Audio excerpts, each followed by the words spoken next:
Halo teman-teman, perkenalkan nama saya Leni Juliati dengan akhiran NIM 58. Di sini saya akan mempresentasikan ulang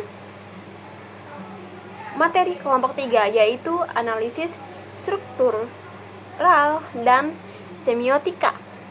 Kita lanjut pada latar belakangnya. Jadi teman-teman, analisis struktural dan semiotika itu merupakan dua pendekatan yang penting pada kajian sastra dan linguistik yang dimana berkembang pada abad ke-20. Kedua metode ini menawarkan cara pandang baru dalam memahami dan menginterpretasi teks sastra serta memahami budaya. Kita lanjut kepada analisis struktural. Jadi teman-teman, puisi dalam tanda kutip karya sastra merupakan sebuah struktur dalam artian susunan unsur-unsur yang bersistem, yang dimana di antara unsur-unsurnya terjadi hubungan timbal balik dan saling menentukan. Dalam pengertian struktur ini terlihat adanya rangkaian kesatuan yang dimana meliputi 3 ide dasar, yaitu yang pertama adalah ide kesatuan, lalu yang kedua adalah ide transformasi, dan yang terakhir yaitu yang ketiga adalah ide pengaturan diri sendiri atau self-regulation. Semiotika sendiri berasal dari bahasa Yunani semion, yang berarti tanda. Semiotika merupakan ilmu yang mempelajari cara untuk memberikan makna pada suatu tanda. Semiotika juga dapat diartikan sebagai konsep pengajaran kepada manusia untuk memaknai tanda yang dimana ada pada suatu objek tertentu. Tanda juga menunjukkan suatu hal lainnya, sesuatu yang tersembunyi dari tanda itu sendiri. Seperti contohnya asap, yang dimana itu merujuk kepada api. Jika ada api, tidak akan ada asap kalau tidak ada api. Selanjutnya kita akan membahas kelebihan dan kekurangan dalam analisis struktural.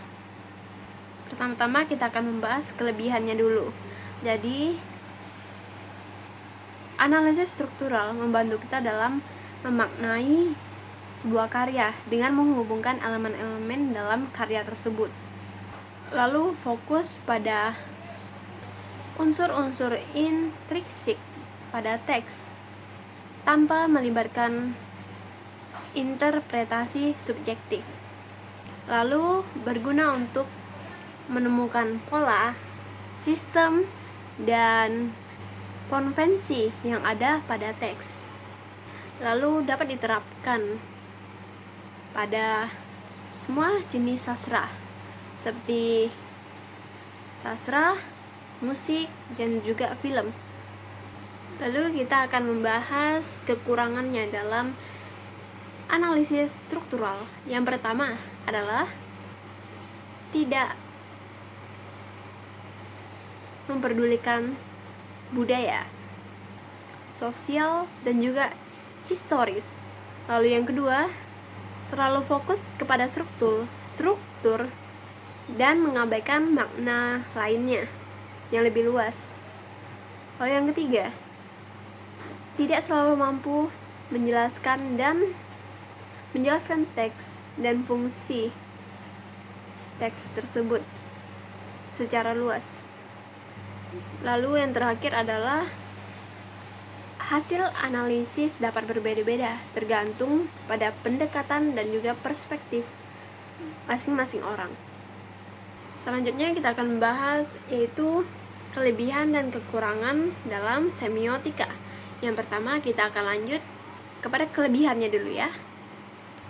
Dalam hal kelebihan semiotika ini dapat kita lihat dari pemaknaan dalam teks tersebut, karena adanya peneliti memperhatikan konteks sosial, budaya, dan historis yang dimana itu mempengaruhi makna dalam teks karya sastra. Lalu yang kedua, dapat mengungkapkan makna yang tersembunyi, lalu simbolik dan konotasi dalam teks. Yang ketiga, bersifat interdisipliner. Lalu yang keempat, membantu dalam memahami bagaimana tanda-tanda dan simbol-simbol digunakan untuk menyampaikan makna. Sekarang kita akan membahas kekurangannya dalam semiotika. Yang pertama, cenderung lebih subjektif karena tergantung kepada interpretasi peneliti. Lalu yang kedua, hasil analisis dapat bervariasi. Yang ketiga itu membutuhkan pemahaman lebih dalam tentang teori dan konsep semiotika. Lalu yang keempat itu dapat mengabaikan unsur-unsur atau elemen-elemen intrinsik dalam teks sastra. Sekian dan terima kasih. Jumpa lagi.